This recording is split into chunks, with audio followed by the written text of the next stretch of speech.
A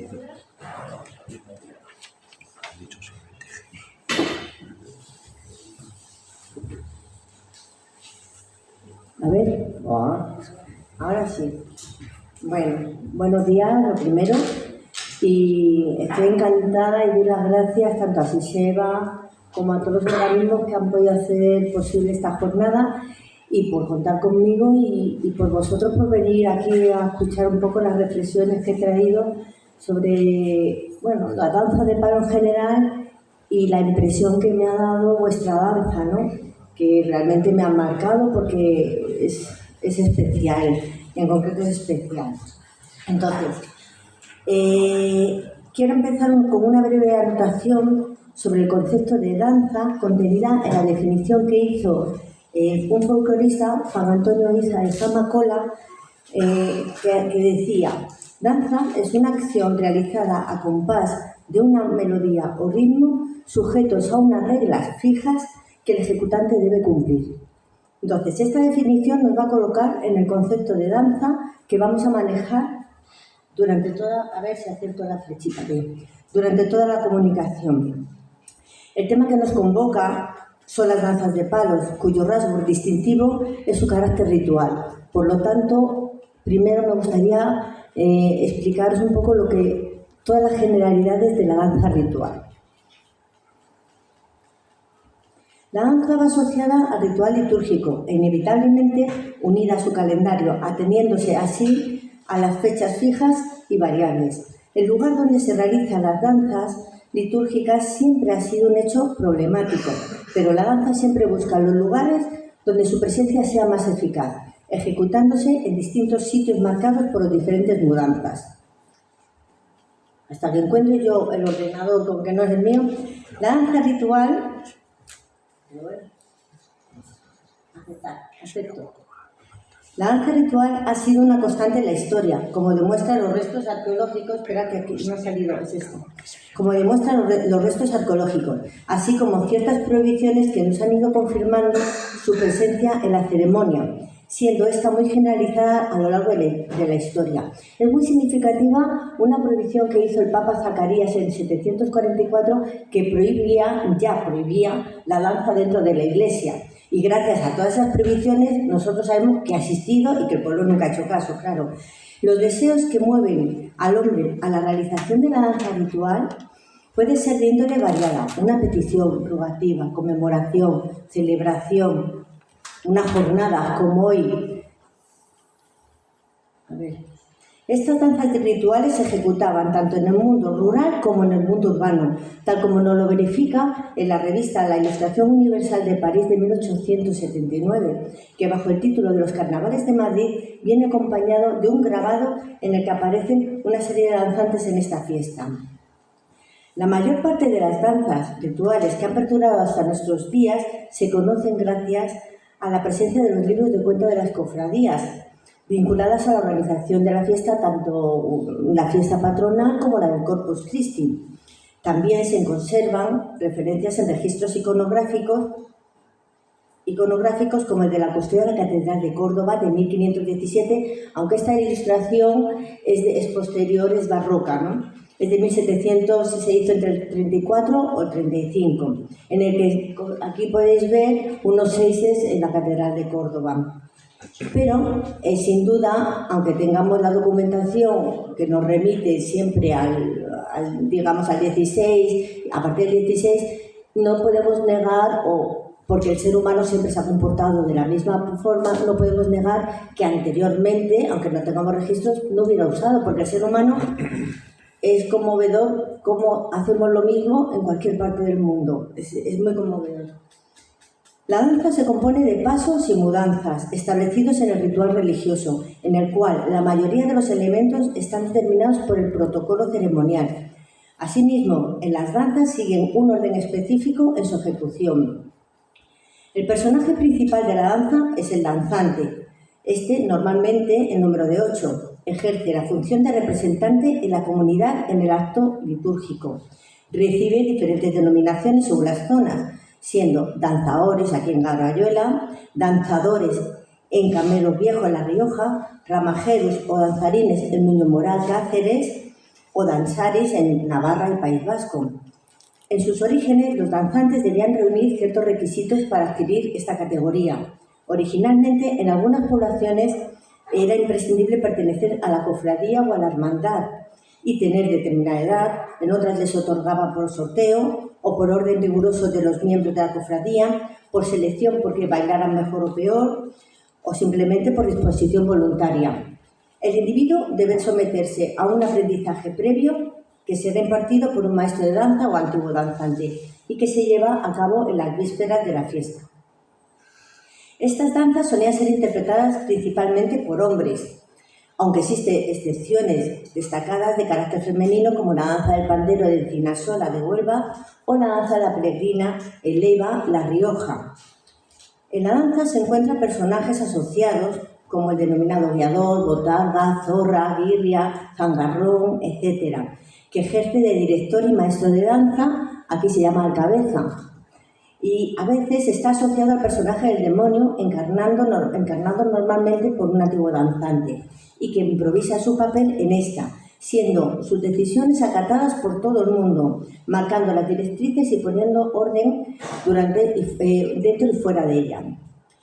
En el caso de que la danza se haya inserta dentro de una loa autosacramental o un teatro litúrgico o pastorada, encontraremos más personajes asociados a la temática de estos, usualmente representando también por antiguos danzantes. En la mayoría de los pueblos no había músicos locales. Estos solían acudir en las vísperas y el día de la festividad, por lo que las cuadrillas de los propios danzantes tarareaban las melodías en los ensayos, como nos dijo ayer Luis Asenjo, que incluso por este motivo, para recordar las cancioncillas, les metían unas letras muy curiosas. Él nos mencionó que no me dio tiempo a apuntar, pero por ejemplo yo en mi trabajo de campo primero, claro, no siempre te tocan el pelo, es normal, me enseñaron la más soez, una cancioncilla que ya, ni son peritas, ni son limones, que son madroños de mí. No va a decir más, y yo pues dije, bueno, vale, pues ya está. Y aquí pues, claro, pero fijaros, yo he hecho trabajo de campo y en los sitios donde había músicos, las melodías en muchos sitios se han perdido.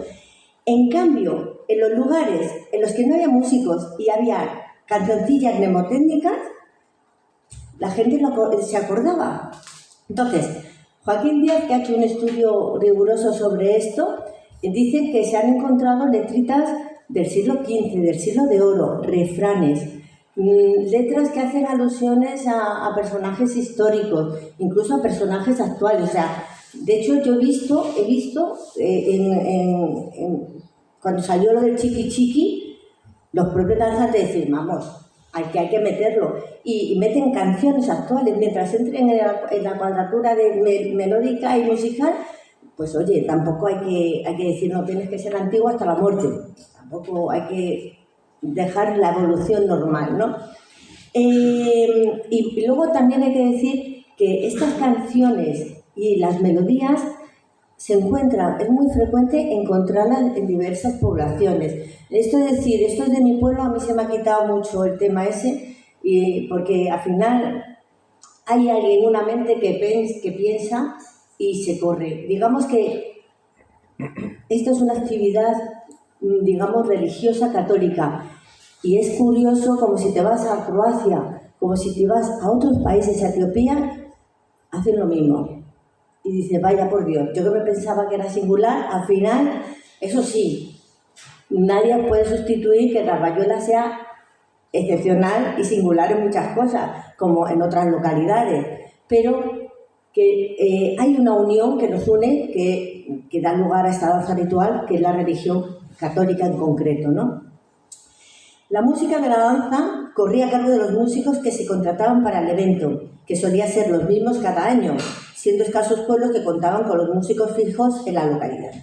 Los instrumentos habituales en el acompañamiento suelen ser una combinación de aerófonos y membranófonos, dependiendo de estos de la tradición que hay en cada zona. Por ejemplo, la dulzaina, caja y bombo, pito de 3 agujeros y tamboril, pito de 3 agujeros y chicotén, gaita y caja, De la misma forma que la melodía evoluciona, la presencia de los instrumentos tradicionales va perdiendo su lugar para dar paso a otros instrumentos más modernos sinfónicos como el clarinete, saxofón, trompeta, etc. O aquellos en los que disponga la localidad en concreto, como pueden ser las guitarras, bandurrias, laúdes, acordeones, ¿no? etc. La danza siempre va ligada a una indumentaria concreta o una señal de identidad que identifica al danzante del resto de la comunidad.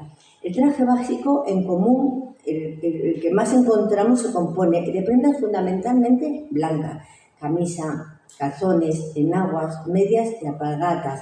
Complementando el traje siempre se aportan unas cintas que se colocan a lo largo de todo el cuerpo, unas galonas en la espalda, pañuelos de flores o bandas cruzadas al torso, o mantones y fajas en la cintura, las escarapelas de colores en las espaldas, brazos o piernas, los cascabeles en las pantorrillas, por ejemplo. En los libros de cuentas, que les decía antes de las cofradías, a lo mejor no se menciona la danza, pero sabíamos que había danza porque decía, hemos tenido que comprar tantos cascabeles para la danza. No, hemos tenido que comprar para la fiesta. Entonces ya se sabe que los cascabeles eran siempre para la danza, porque antiguamente casi todos, la mayoría de los danzantes iban con cascabeles. También se colgaban escapularios o medallas prendidas en el traje. Y en cuanto a los tocados, hay muchísima variedad, también muy relacionados con la época del año. Vemos desde mitras, sombreros, monteras, turbantes, coronas, tocados, pañuelos fijados con ramilletes de flores, etc. Existen otras modalidades de atuendo, como el de los danzantes del Ama de Pontevedra, que se visten como el santo directamente, los danzantes y el santo. O por ejemplo, los que llevan el traje tradicional, normalmente, como ya es un traje ajeno a la comunidad, se visten de tradicional, o como puede ser un traje normal con un elemento distintivo que los hace diferenciar de lo que es la comunidad. Cabe mencionar que en las danzas representadas en los teatros litúrgicos, pastoradas o loas, los danzantes y personajes van asociados a una temática y portan la temática correspondiente, ¿no? Ahora vamos a pasar a hablar un poco del ritual de las danzas. Evidentemente no en todas las celebraciones tiene el mismo ritual. Este dependerá de la importancia y tendrá mayor parafernalia o menos. Y para daros una idea más o menos, voy a describiros una celebración religiosa, pero no hay que olvidar que en líneas generales el ritual se ha ido perdiendo en muchas localidades. La fiesta en el mundo tradicional se anunciaba anticipadamente con su preparación. En el caso de los danzantes, la preparación de los participantes requiere ensayo, que en ocasiones se iniciaban varios meses de anticipación. Antiguamente estos ensayos se realizaban en la misma calle, en salones del ayuntamiento, en salones públicos, y la comunidad misma presenciaba esos ensayos y era partícipe de los avances. En el mismo día de la fiesta, los músicos, acompañados los danzantes de los músicos, salían por las calles tocando diana, al ritmo de las castañuelas o de los palos. A veces ya ataviados con el traje de danzante.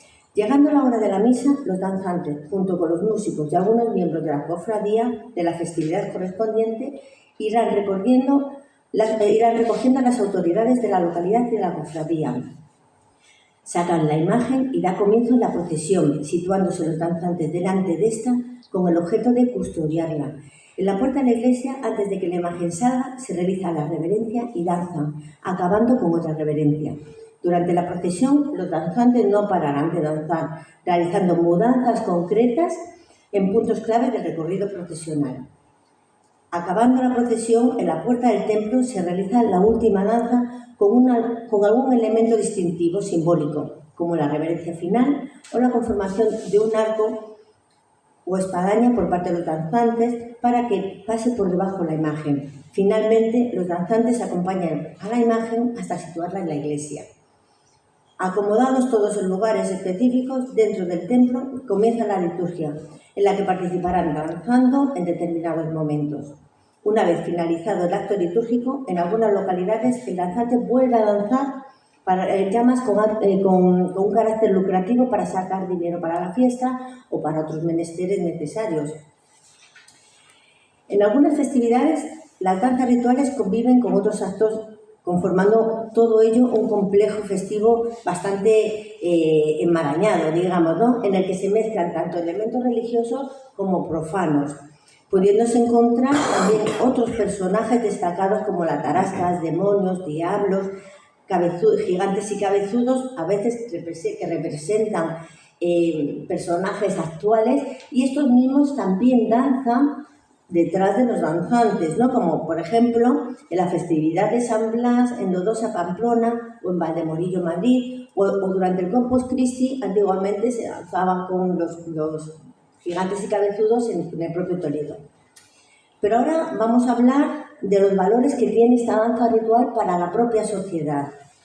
Hay que decir que una misma danza puede ser realizada fuera del ritual para hacer honores a un alto cargo, para participar en una muestra de danzas tradicionales o en un acto privado, con lo cual se desvincula totalmente con su origen, con su función y con su simbolismo, siendo un hecho que se da con mucha frecuencia en nuestra sociedad, que es lo que vamos a ver hoy. Hoy no va a tener la misma carga que la que tiene cuando la ejecutan la danza en Garbayola el día de San Blas. Es mucho más emocionante. Yo se lo agradezco de corazón porque si no, no lo voy a poder ver. Entonces, por otro lado, la danza se encuentra inmersa en un entramado organizativo que la refuerza todo de una simbología y la dota de valores.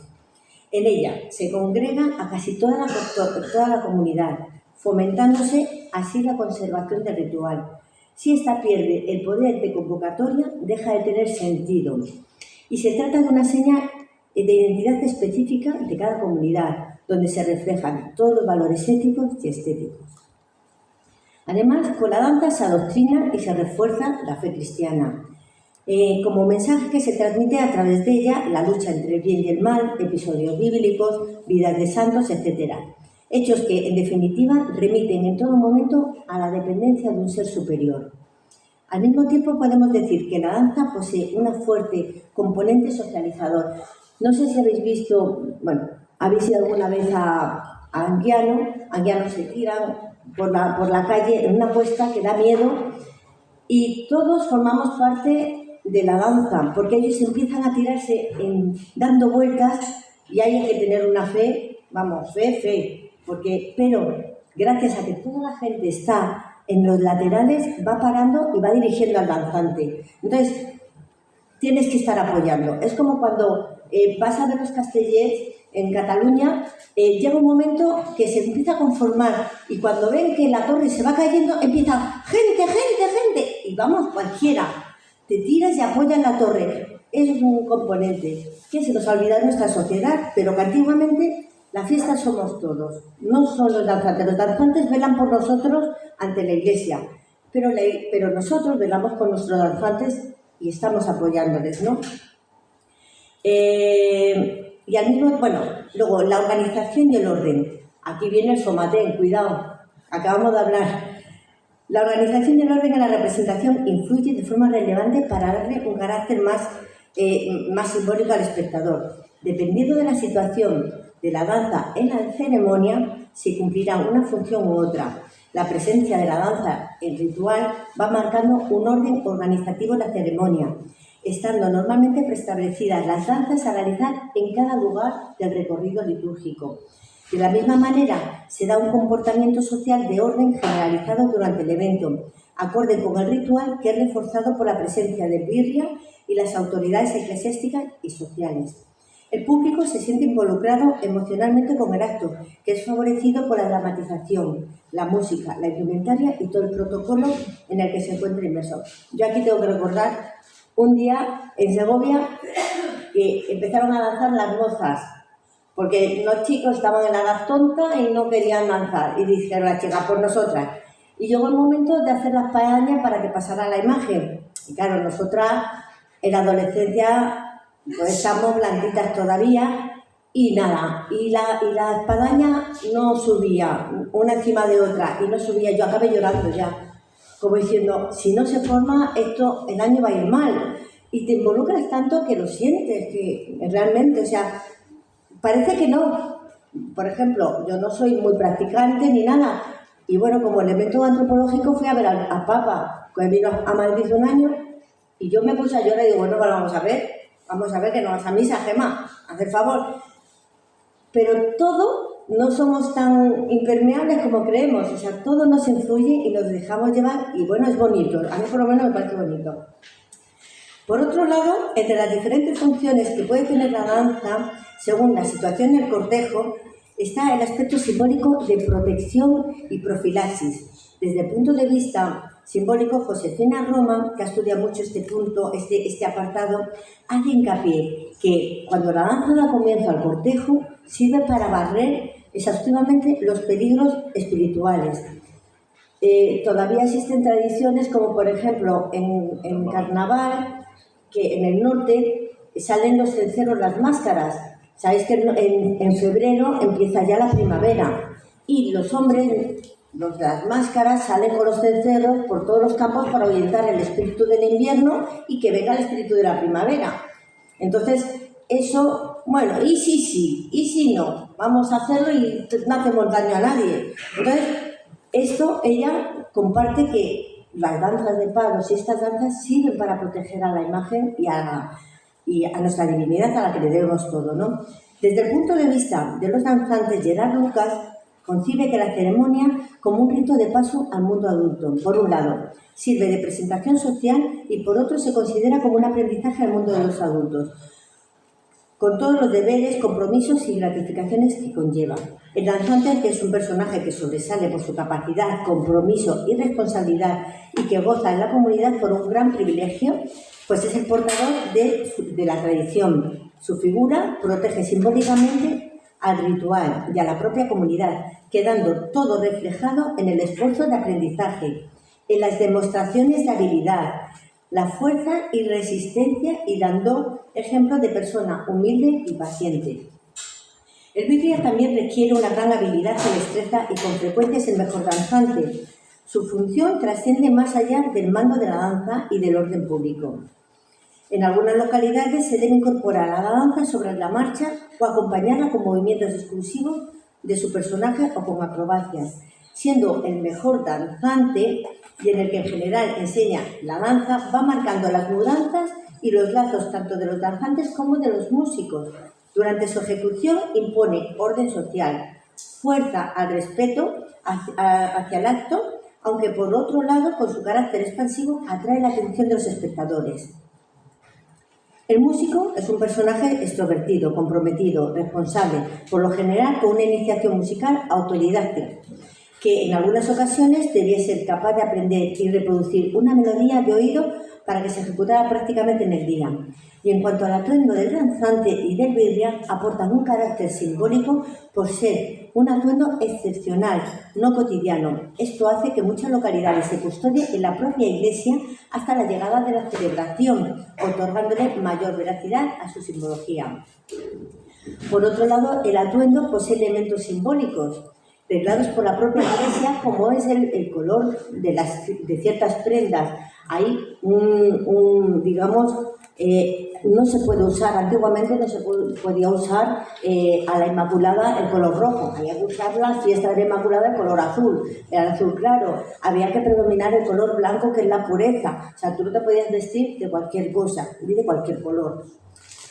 En el ámbito de la danza ritual puede distinguirse diversas tipologías, las cuales podemos clasificar en función de su uso o no uso de objetos para la ejecución. De esta manera encontramos dos categorías, claro, las danzas sin objeto, que son aquellas que para su ejecución no se apoyan de ningún elemento adicional, como puede ser palos, pañuelos, arcos, etc.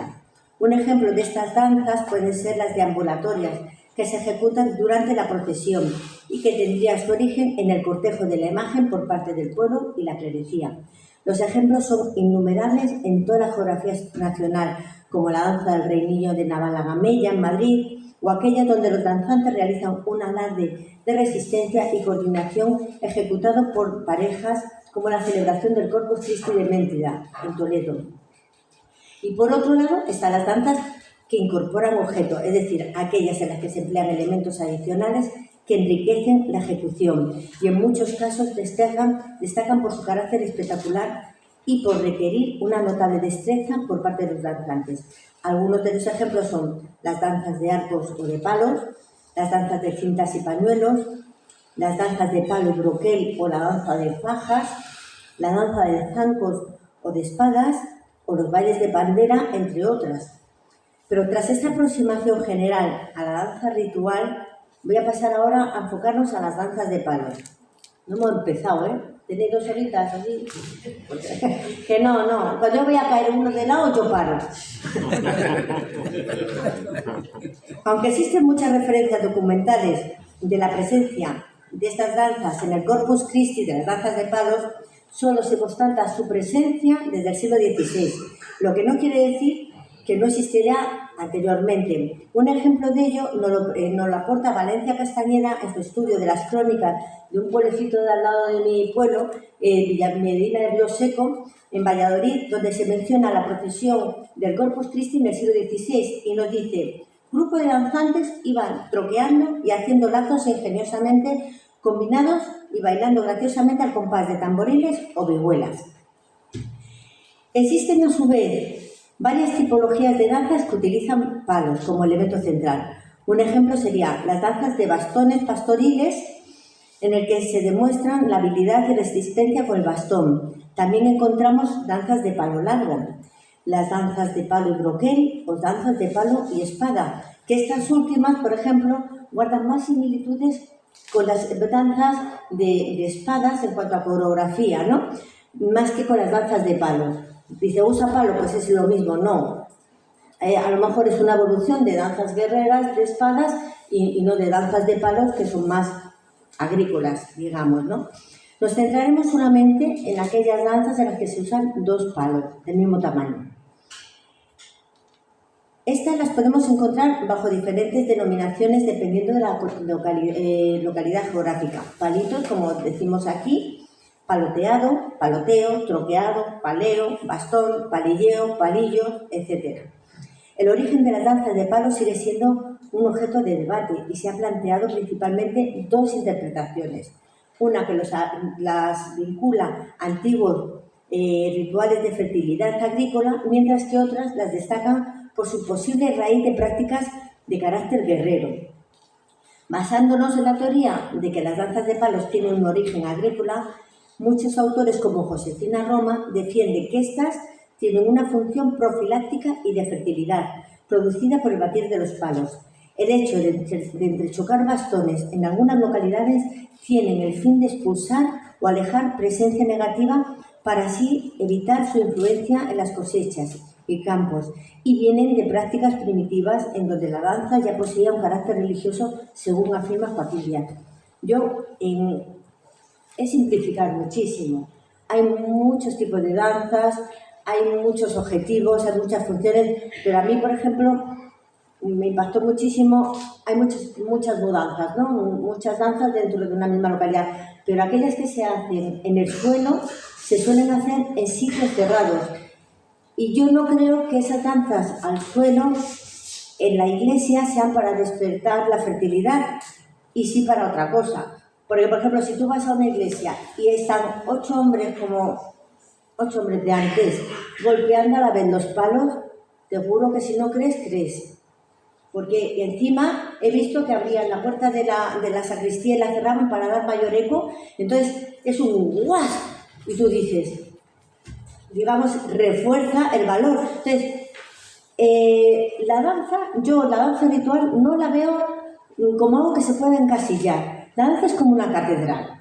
Nace en un origen, pero luego se le va añadiendo objetivos, símbolos, funciones, de forma que cuando la ves dices, ¿pero esto qué es? O sea, ¿esto cómo se come? Pero porque si tiene una función, ha seguido viva durante toda la historia. Entonces, una danza es una catedral. Entonces, tienes que desmenuzar y decir, yo veo pasos coreográficos del Renacimiento, del Barroco. La indumentaria es barroca, totalmente. Entonces, pero en cambio los pasos pueden ser renacentistas. Si cumplen una función, eso no se pierde. Bueno, voy a dejarlo ya. Es que si no me emociono. Voy a leer, por eso la traigo leída. Antes de adentrarnos en la propia simbología de la danza de palos, conviene recordar cómo el ser humano a lo largo de diversas expresiones artísticas como la danza ha reflejado constantemente la gestualidad de su vida cotidiana y del entorno natural que la rodea. Este vínculo ha conferido al movimiento de todas las danzas un valor simbólico. Un ejemplo de ello es la mudanza de los oficios que se da en toda España. Por ejemplo, en Montehermoso, Los Negritos, en Cáceres lo vemos, en Muelas del Pan, Zamora lo vemos, en Portugal lo vemos, pero por ejemplo aquí es en La Rioja. Entonces, entre otras. Por eso os digo que, curiosamente, había inspectores de danza, tú no podías danzar cualquier cosa, había un inspector que te lo mandaba a la diócesis. Y es más importante saber a qué diócesis pertenece para saber la coreografía que otras cosas, ¿sabes? Y no hay que olvidar que son religiosas y que alguien las ha pensado. Por eso existe una uniformidad, ¿no? Y la danza de palos, el símbolo omnipresente es la cruz. Si comenzamos por ver el movimiento especial, la danza usualmente se presenta bajo la forma de dos hileras enfrentadas, en menor medida en forma de círculo. Pero ambas estructuras juegan con la conformación de la cruz, haciéndola girar de tal forma que la danza se danza la mudanza en cada nueva colocación. Aquí hacen la danza, gira un cuarto, hace la danza, gira otro cuarto y al final acaban haciendo la danza 4 veces hasta hacer la señal de la cruz y acaba la danza. Y con el círculo hace lo mismo. En relación a la estructura coreográfica del círculo, reforzada con la conformación de la cruz en sus evoluciones y desde la perspectiva religiosa cósmica, José Antonio Quijera interpreta que el símbolo de círculo, atentos, representa la puerta del acceso a lo sagrado. Ahora, con referencia al golpe de los palos, encontramos muchos toques conformando una cruz. En el caso de golpe con 2 palos, en algunas localidades hacen hincapié en la posición previa de los palos realizando una cruz para luego golpear sobre la cruz de otro. Del mismo modo, se observa que cada paloteo posee una secuencia de golpes particular asociada a una mudanza. Hemos identificado que en ciertas danzas la secuencia empieza por cruz y acaba por cruz. Por ejemplo, en el Xotis de Iniesta empieza cruz, izquierda, derecha, cruz. Cruz, izquierda, derecha, cruz. O sea, es que al final te van llevando. O sea, no se te va a olvidar a lo que vas, ¿no? Entonces, está muy marcada esa simbología. Existen numerosas denominaciones para distintas formas de golpear los palos. Por ejemplo, en un pueblo al lado mío, que es Villanubla, en Valladolid, se dice mojar los palos a simplemente golpear el derecho sobre el izquierdo. O, por ejemplo, dime hermoso Lucifer, que hace referencia al momento en el que los danzantes golpean los palos mientras se cambian de sitio. La gestualidad también contiene elementos simbólicos como la reverencia que efectúan los danzantes al concluir ciertas mudanzas, apoyando el palo en el suelo mientras que se inclinan ligeramente el torso. Un ejemplo sería la mudanza de la reverencia de San Pedro Gaillos. En cuanto al contexto de estas danzas, como mencioné anteriormente, se inscribe dentro de un ritual católico y en ocasiones se presentan como manifestaciones populares independientes y en otras formando parte de teatros de representaciones teatrales de carácter litúrgico. Pero, sin embargo, estas representaciones en muchos sitios se han perdido y la danza se ha conservado. Entonces, tú ves una danza en la que representan el bien y el mal, pero la ves como coja. Hay algo que se ha perdido, ¿no? Y eso se da mucho en España. La fiesta de moros y cristianos y la lucha entre moros y cristianos se ha perdido donde iba inserto.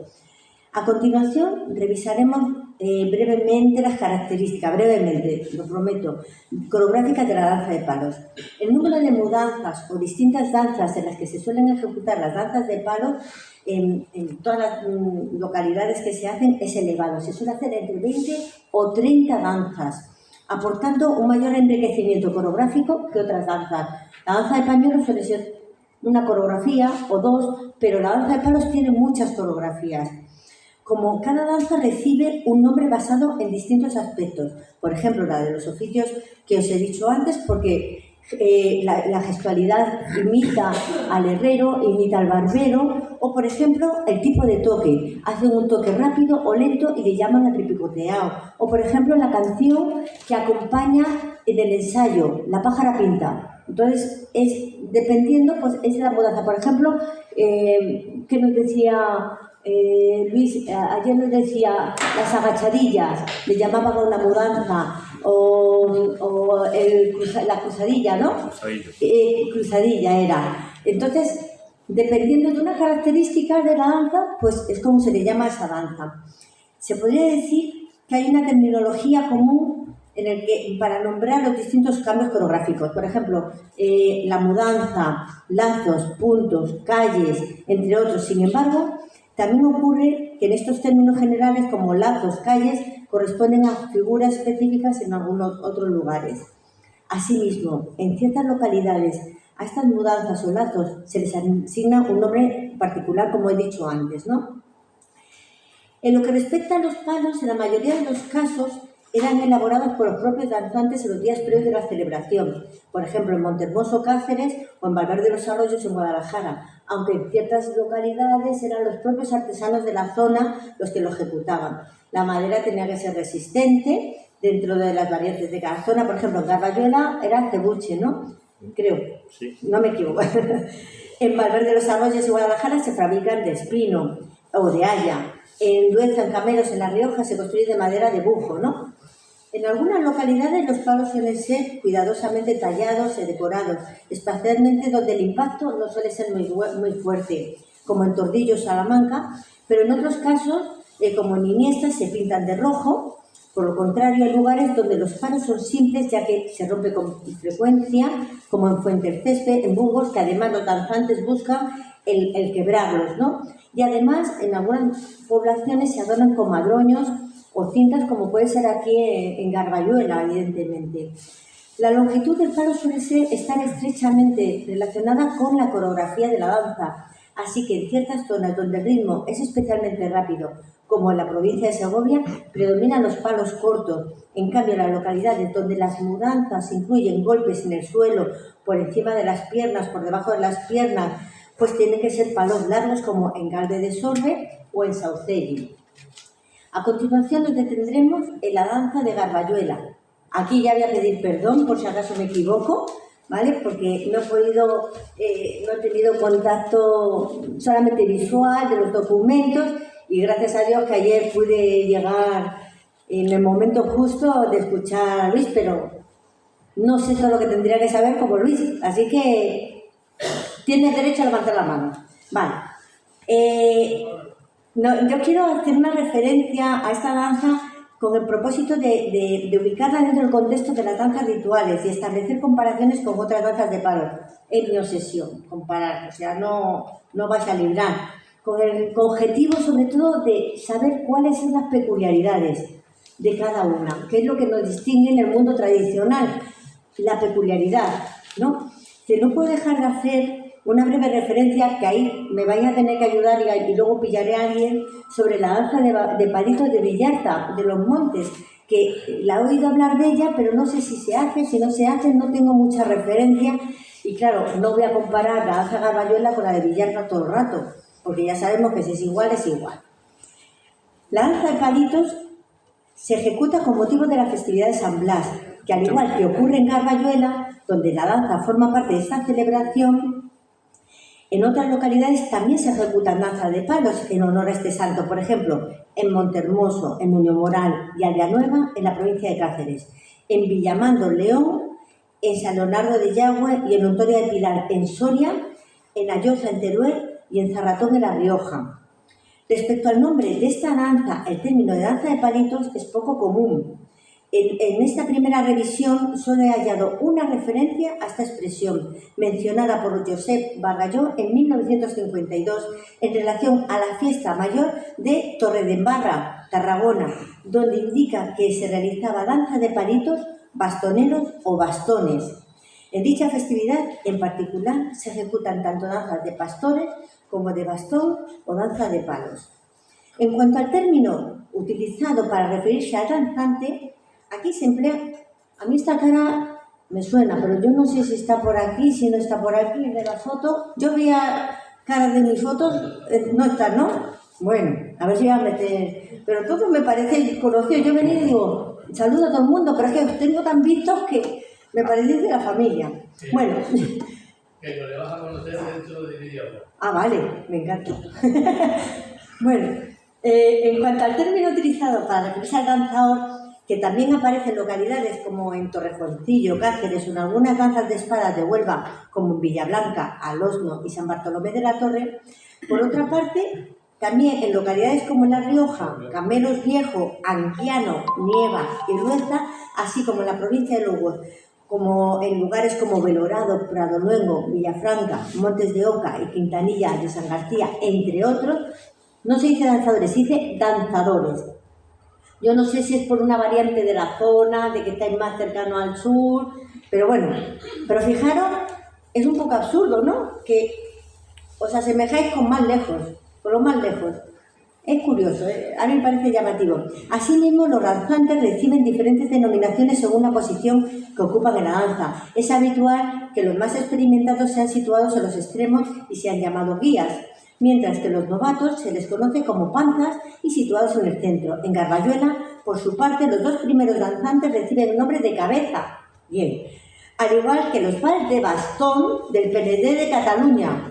Lo siento, no pasa nada. Respecto a otros personajes que se encuentran dentro de la danza, también encontramos variedad de nombres según la localidad. En Garbayuela, sí, no, el nombre del que guía, el guiador, el cabeza, claro, efectivamente. En Montehermoso le llaman el palotero, en un Moral gracioso, en Pasadón de la Vera, el Bo, todos estos en la provincia de Cáceres. Cada uno lo llaman de una forma, o sea, hay una gran variedad que es lo mejor de todo esto. Si analizamos los criterios para elegir los danzantes, en Garbayuela la participación se determinaba antiguamente mediante la ofrenda o sorteo, o métodos que resultan comunes en muchos sitios de la península, porque normalmente cuando tú tenías un problema, tú no eras, yo soy mujer y tenía un problema en la familia, pues daba dinero a un mozo y decía, baila tú, a ver si se me cura la hija o algo. Eso era muy normal, ¿no? Entonces, por sorteo o por ofrenda, porque había solicitado algo. En cuanto al número de danzantes y tal, como hemos señalado previamente, actualmente suele ser de 8, aunque esta cifra ha cambiado a lo largo de la historia y varía según la localidad, adaptándose a las transformaciones y requerimientos de la danza. Es cierto que las características coreográficas de las danzas de palos han llevado a que la participación se limite generalmente a un número fijo de danzantes. Sin embargo, existen excepciones, como en la mayoría de los dances de Aragón. Por ejemplo, en el dance de Robles se reúnen 16 danzantes. En el dance de Sena en Huesca está formado por 20. En el dance en honor a San Lorenzo en Huesca también lo hacen también 27. No son muchos los lugares donde participan un número tan elevado de danzantes como en Garbayuela, siendo una cifra que varía cada año. Pero algo similar, aquí es que son aragoneses, algo similar se da en Zaragoza en el dance, en la localidad de Longares, donde participan 200 danzantes. ¡Qué barbaridad! O sea, ir a la procesión ya es una promesa, macho. O sea, Actualmente, esta manifestación ha resurgido con gran intensidad en algunas localidades. Son muchos los participantes y su realización se lleva a cabo incluso de manera simultánea por varios grupos. Por ejemplo, en Pobladura de Pelayo García hay un grupo de 8, otro grupo de 8, otro grupo de 8, porque son muchos los que quieren hacer la danza. O, por ejemplo, en el Vals de Bastón también. En Cataluña es curioso, como siempre se da a conocer los castellers, pero los bailes de palos de verdad es un furor tremendo. O sea, además se reúnen muchos, no sé por qué, se reúnen muchos, y no hay manera de que bailen 8 para que estemos tranquilos, no, tienen que reunirse 500. O sea, es exagerado. Entonces me gusta porque es mejor que estén ahí que en el botellón, ¿no? Pero también hay que tener mesura en la vida. Pero es más común encontrar un gran número de participantes en otras danzas virtuales. En las danzas de palos normalmente es 8. pero una danza de pañuelos, una danza de espadas o una danza de arcos suele ser más normal que haya 20 o 30 danzantes, ¿no? Como por ejemplo en la danza de espadas de Marín en Pontevedra, que llegan a reunir hasta 40 o 50 danzantes. En lo que respecta al género de los danzantes, Garbayola ha experimentado una evolución similar a las otras danzas de espadas, donde empieza a observarse también una incorporación de mujeres. Este aspecto ha generado ciertos debates en el País Vasco. Esto está muy mal. O sea, no dejan pasar a las mujeres. Una cosa voy a decir, que no sepa mal. Yo empecé a danzar como mujer en Iniesta, en Cuenca, y el primer año que dancé, y mira que yo jugaba al rugby, cuidado, que no soy una persona normal, ahí no hay que estar bien de la cabeza, pero la primera danza, en los ensayos estamos bien, pero cuando empecé a danzar, los cansancios, la fiesta te sube. Hubo un momento en la danza que yo decía, no aguanto. Los hombres empezaban a dar cada vez más fuerte, y yo decía, ¿esto qué es? O sea, o bailo con mujeres o no bailo. Y ya dije, no, mira, vamos a ver, yo creo que los hombres con los hombres, la mujer con mujeres, porque es que me agoté, o sea, ahí me merecía el cielo de todas. Entonces, es que Luis ayer decía, y que las mujeres que no han arrancado, pues ya que son muy brutos, y se vienen arriba y encima, es que como no cojas inercia, no das y te cansas. Entonces, a lo mejor es por eso, no lo sé, eso es mi caso. Fijándonos ahora en la longitud de los palos en las danzas de Garbayolas, también es frecuente encontrar las danzas de palos largos en muchas localidades. Por ejemplo, en Aldeanueva, en Camino Morisco, en Cáceres, así como en otros lugares de la provincia de Soria, como en Sotillo del Rincón, Valdeavellano de Tera, el barrio de las Casas, San Leonardo de Yagüe y Santa Cruz de Yaguas. También se emplean en Ontoria del Pilar, en Burgos, en Bilbestre, Palencia, Solares, Cantabria, en Tarazona de la Mancha y Lezuza, en Albacete. Pero esta tradición se extiende además por numerosas localidades de Aragón y Cuenca. Pero no obstante, los palos de Garbayola son más largos que todos los ejemplos que he mencionado antes, probablemente debido a la coreografía de la danza, que requiere una constante circulación en espacios más amplios en comparación con las otras danzas de palos. Curiosamente, que a lo mejor esta característica la comparte con una danza pastoril de Almazán, que se realiza el día de la fiesta, de la festividad del Zarrón, en honor a San Pascual Bailón. Hacen hasta la misma secuencia, el cruz, golpe, cruz, o sea, es increíble. ¿Habéis tenido algún primo de allí que ha venido aquí o lo ha enseñado? Porque no lo entiendo. Si nos centramos en el momento en el que se ejecutan las danzas de palos, en el recorrido procesional, lo habitualmente es que no se dance. Se realicen danzas deambulatorias, o sea, con castañuelas o sin ellas, haciendo diversas pausas a lo largo del trayecto para interpretar mudanzas de palos. Normalmente no se va paloteando durante todo el recorrido. Sin embargo, una de las características distintivas de la danza de Garbayola es que el paloteo se mantiene a lo largo de toda la procesión. Pero claro, como Garbayola también hay excepciones. Por ejemplo, en Almazán, Soria, en Longares y Ayoza, Zaragoza, en Linas de Broto, en Huesca, en Saucelles, en Salamanca, y así como en Montalvo e Iniesta, en ambas de la provincia de Cuenca. Pero son muy pocas, son ejemplos muy raros, como os digo. Al igual que en el resto de las danzas rituales, la danza de palitos de Garbayola se compone de diferentes partes o secuencias coreográficas, denominadas monigotas, pasos, vale. Denominación para la cual hasta ahora no he encontrado equivalencia, porque Pilar Barrios anuncia como monigotas. Y claro, yo no he encontrado pasos, sí es más común encontrarlo, pero esa equivalencia, esa denominación que hacéis aquí, no la había encontrado, ¿no? Y como ocurre en general en todas las danzas rituales, vosotros también le dais nombre, como ya os he dicho, las agachadillas o firmar la paz, que es la última mudanza que hacéis. Estos pasos de Garbayola se caracterizan por incorporar amplios desplazamientos en el espacio, algo poco común en las danzas de palos. En las danzas de palos no hay desplazamientos normalmente. Aunque se baile durante la procesión, van haciendo así así, así, pero simplemente para marcar, pero no os paseos que os dais para arriba y para abajo, que complicáis la vida y cansáis y os ganéis el cielo. Vale. Esta particularidad, sin embargo, restringe al ser tanto movimiento, ¿qué pasa? Que tenéis menor número de palos y de tipologías de golpes de palos. No podéis tener todo, claro, o sea, eso es verdad. Y tenéis 3 tipos de palos, golpe normal, palo de batida y golpe en cruz. En otros paloteos encontramos muchas más variantes y formas de golpear, pero vosotros tenéis esa peculiaridad.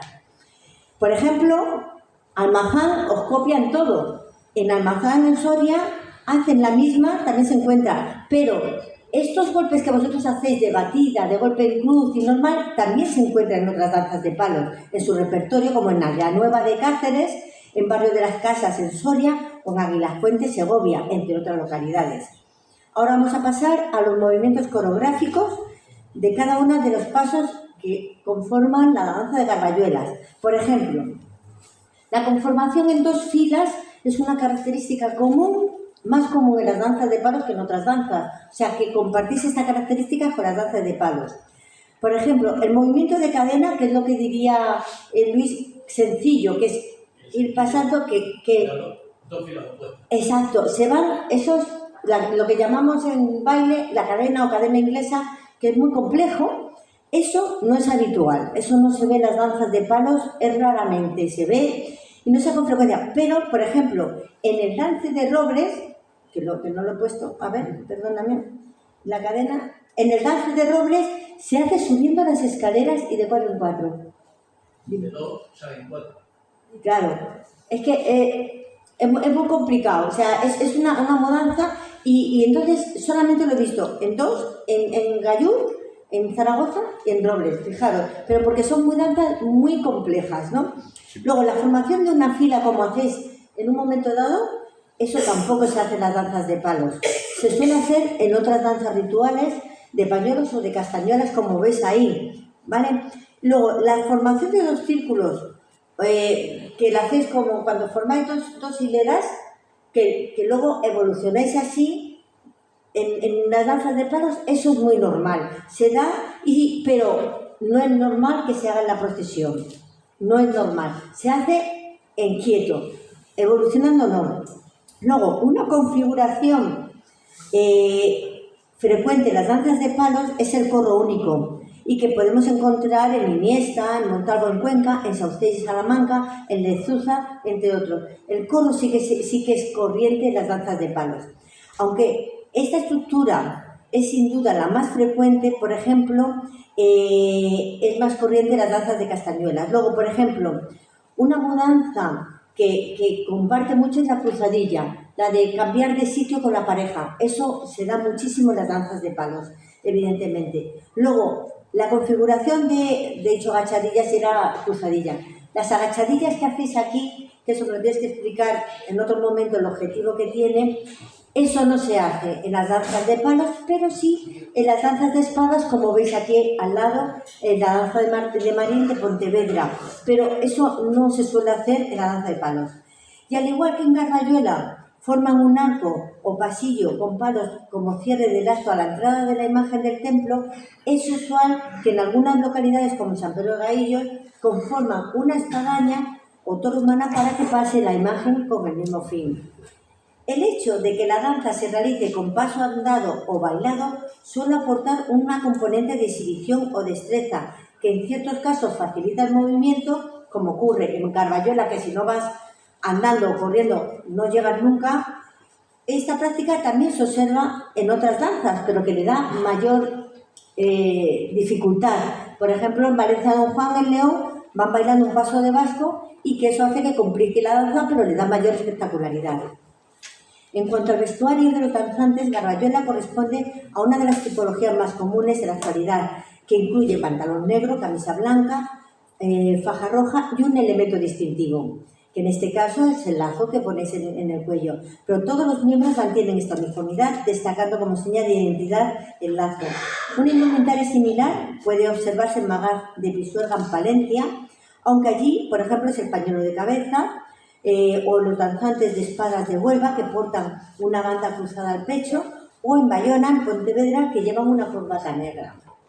Con respecto a los instrumentos que acompañan la danza, en este aspecto también Garbayola ha evolucionado de la misma forma que en otras danzas de la península, que han incluido saxofón, pero curiosa y particular es la combinación, el conjunto global de laúd, acordeón, saxofón, junto con 3 guitarras.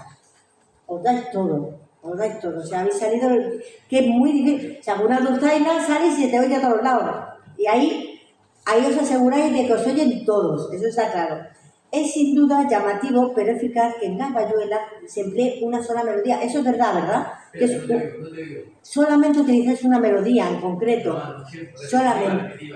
Claro, eso es particular. Normalmente se tiene una melodía para la procesión y luego para los lazos, pero claro, como danzáis todo en procesión, pues usáis una única melodía. Eso es un hecho distintivo. Y bueno, hasta aquí. Ahora no vayáis. Conclusiones. Tras esta primera toma de contacto con la danza de San Blas de Garbayuela, aquí me tenéis que decir vosotros si digo verdades o mentiras. No dejo de sorprender las coincidencias con algunas celebraciones similares a otras geográficamente lejanas, ¿no?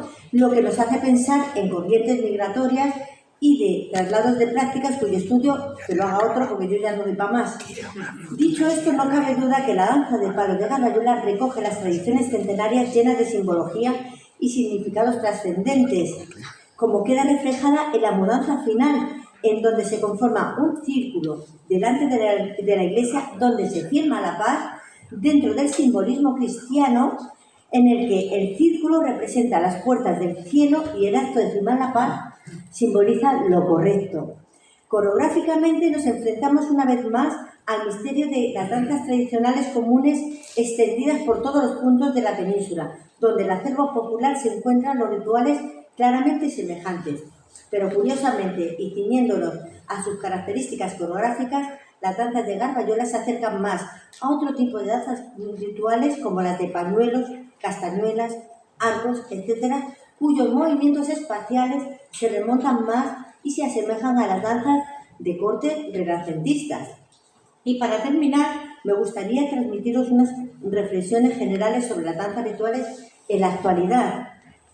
La esencia original de la danza se encuentra, lógicamente, en vía de extinción. Hay una cosa, y me gustaría decir, que en casi todos los sitios donde he ido a estudiar la danza, siempre se ha permanecido porque hay una persona que la mantiene viva. Yo solamente pediría que si Luis falta, hacerme el favor, como decía la Lola Flores, irse si me queréis, ¿no? Que no dejéis de hacerla, porque es increíble, en todos los sitios hay una persona que la mantiene detrás, y gracias a Luis, que está obsesionado, como yo, en la danza y en mantenerla, pues se mantiene ahí, porque vivimos ahora mismo, tenemos unas vidas muy diferentes y tenemos una vida que no corresponde con el ritual de la danza, entonces es muy normal que desaparezca, porque actualmente tenemos otros parámetros. Bueno, las danzas que nos han llegado no tienen nada que ver con el origen. Esto se debe a varias razones, ya que de un lado han existido muchas prohibiciones que las han excluido. El caso de los curas, en Muelas del Pan, por ejemplo, la danza no se ha perdido, pero el cura no ha dejado ni que se danzara en la procesión ni dentro de la iglesia. Entonces, cuando acababa todo el ritual, ellos danzan la danza. ¿Por qué? Porque que no se hace. Entonces, es uno de los... O, por ejemplo, los movimientos migratorios, pero esto ha provocado que la desaparición total, y a veces con la desaparición se ha reconstruido, dando como resultado una danza que a primera vista coreográficamente es la misma, pero que en esencia no es la misma. Entonces, históricamente ha habido muchas situaciones en las que la danza se ha desplazado de nuestras vidas. Durante la Guerra Civil, en la mayoría de los sitios se dejó de ejecutar, pero en la posguerra, en algunos lugares, se comenzó a utilizar como fin político, reformando el espíritu patriótico. En ciertas poblaciones se conserva testimonios fotográficos en los que aparecen los danzantes como una banda de la OGE, pero, bueno, por lo que se entiende que Esta organización apoyaba la existencia de esta actividad, si bien en muchos casos era una imposición política ajena a los propios danzantes. El éxodo rural, que ya lo hemos dicho, lo ha dicho antes el compañero anterior, ha sido uno de los factores negativos más relevantes para la situación de la danza, y tras este se percibe un cambio social de mentalidad y de valores, redirigido al progreso económico que hace que la danza sufra una descontextualización y desaparición por motivos religiosos y funcionales que la vean alimentando. Los valores sociales que pueda tener que aportar la danza en nuestros días son menores que los que aportaría antiguamente. La unión de factores religiosos y productivos fue importante, pues muchos de estos rituales de antaño estaban asociados a este ciclo que por razones obvias han desaparecido. De manera que hoy la danza se ejecuta por ir asociada solo al ritual, por tradición y por sentimiento de identidad, más que por funcionalidad y por necesidad religiosa y de supervivencia.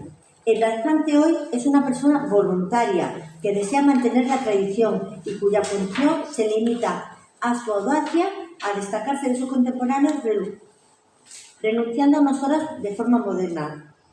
En cuanto al guía, birria, su presencia todavía sigue siendo un apoyo a una dirección para los danzantes, sobre todo en las zonas donde la tradición se mantuvo. La indumentaria ha evolucionado y se ha transformado conforme a los gustos y materiales actuales. Evidentemente tiene mucho valor material y simbólico que antaño, pero sigue siendo un elemento relevante que ayuda al danzante y a la comunidad, identificándolo al personaje, a la vez que realiza la danza en su escenificación y en su mensaje precisa de una proximidad estética.